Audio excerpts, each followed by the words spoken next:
Welcome to part 17 in our series covering the urban soil health evaluation. In this video, we will discuss how the Idem virtual file cabinet can be used to research environmental records for a site. This corresponds with part B of the urban soil health evaluation sheet. Contact us at the email shown to obtain the evaluation sheet. Okay, now let's look at the Idem virtual file cabinet.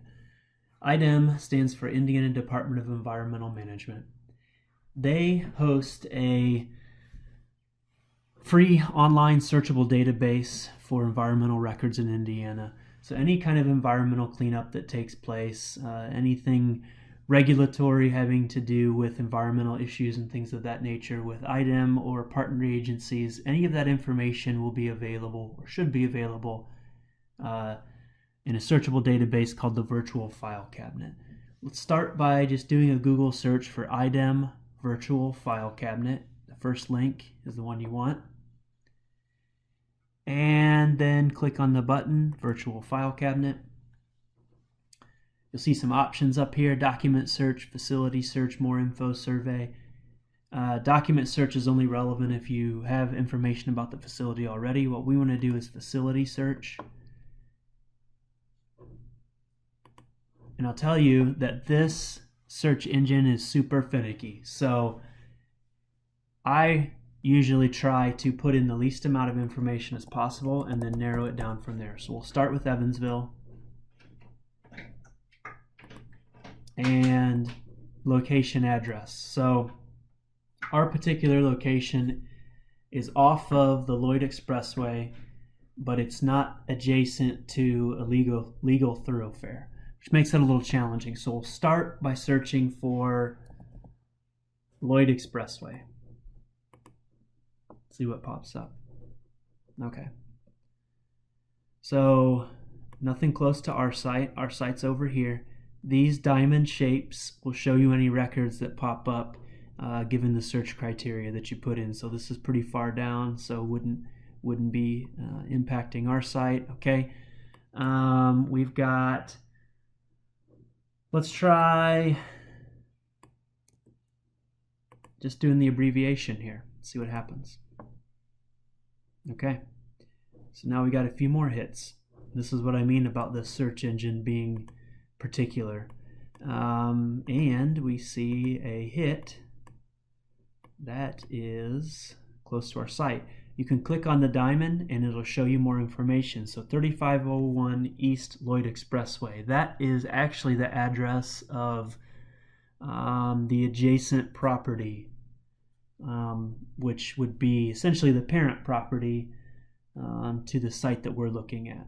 Okay, so what that means, and it'll also show you a list here at the bottom of all the facilities that turn up as part of your search. So let's look at the documents that are available for this particular facility, and as we see, there's no results. Okay, so what that means is there's something that triggered our parent site showing up in this database, but for some reason there's no records shown. Okay, so that gets a little tricky. We know from looking at the Google Earth Pro satellite images that there was something going on there. There was some kind of facility building there. We don't know what it is, and the virtual file cabinet hasn't helped us narrow that down. Although there is something showing up, could be minor, could just be an indicator that there was some kind of hazardous materials stored on site, which if they're stored properly is not an issue, or it could be that there was a major environmental cleanup and just for some reason the records didn't get put in here. So we don't know for sure, and we'd have to do a lot more digging to get to that point. But we do know that it was called crop storage building, whatever was there, and that makes sense given the structures that we saw in the satellite imagery that we saw on Google Earth Pro. So crop storage may or may not be an issue, but we don't know for sure. Okay, so let me show you an example just to give you an idea of what we're looking at. So our zip code here is 47714. So let's just do a search for that. And you see there's a bunch of hits that show up here. And let me show you what one of these sites looks like that may have a little more information to sift through. Okay, so this particular site that I clicked on, again, this is not our site, but this site has lots of documents available. So what you're looking for, look under document type. You're looking for site characterization.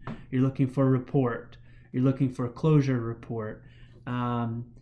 Anything that would give you a summary. Okay, so remediation, that would give you information. I like to start with the most recent document. A lot of the times you can get lucky, and the most recent document will give you some information about the history of the site and what's happened there so far. So let's just click on this most recent document, and right away we see site review, and it's showing quickly. We can see that there were underground storage tanks at the site. We can see that there was groundwater that was contaminated. We can see through reading this, there is 1,500 cubic yards of contaminated soil that was removed from the site. Groundwater sampling that had continued at the site, and more soil that was removed at the site. Okay, so again, this isn't our site, but this is the kind of stuff you're looking for. So for that particular property, I mean, there's all kinds of information, and right away you know that there was some environmental cleanup, and there's possibly some environmental issues, and maybe some contaminated soil that didn't get removed fully from the site. Or it may have, it's hard to say. So my point is, I just wanted to show you how to use this resource. It wasn't particularly helpful for our site, although there was an entry that popped up, which was interesting. But it can be a great tool to use for other sites. So it's something to look at. You just have to play around with the search engine and try some different things. Try adjacent streets, different addresses. Keep in mind that addresses change over time sometimes for various streets. So that's something to look for. But it's a good tool to use. Well, our search on the Idem virtual file cabinet yielded inconclusive results. We did see there was one entry for the parent property for our site. However, there were no records available. Given this information, I think it's reasonable to classify our site in the tolerable category, knowing that we're going to have to get some more information about what actually went on at the site. In our last video, part 18, we'll discuss how to utilize Sanborn fire insurance maps to investigate site history and summarize the findings of our environmental research.